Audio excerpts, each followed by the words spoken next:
भारतीय पाणीपाग विभाग पक्षरु सोमवार एक बड़ सूचना दिया जायछि। दक्षिण पश्चिम मौसुमी वायु 24 घंटा मध्य अंडमान छुईब बोली आईएमडी पक्षरु सूचना दिया जायछि। वर्तमान मौसुमी वायु अग्रसर पई पाणीपाग संपूर्ण अनुकूल रहिछि।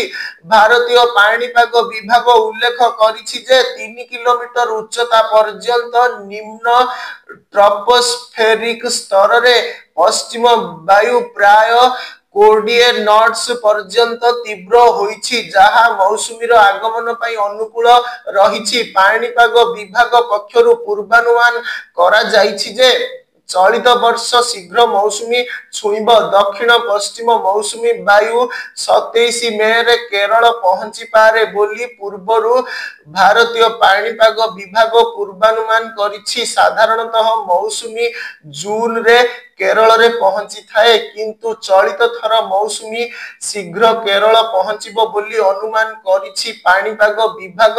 जदि मौसुमी 27 मे सुधा केरल रे पहुंची जाए तेबे एहा 2009 पर ठारू एहा प्रथम थर हेबो। 2009 रे मौसुमी 23 मे रे केरल रे पहुंची थिला। साधारणतः दक्षिण पश्चिम मौसुमी जून 1 रे केरल रे पहुंचीबा परे सारा भारत रे वर्षा होई जाई थाए। सेप्टेम्बर रे मौसुमी भारतर उत्तर पश्चिम अंचल रु हटि जाई थाए। अक्टोबर रे संपूर्ण भावे भारतर उत्तर पश्चिम अंचल रु मौसुमी फेरी जाए बोली आकलन रहिछि।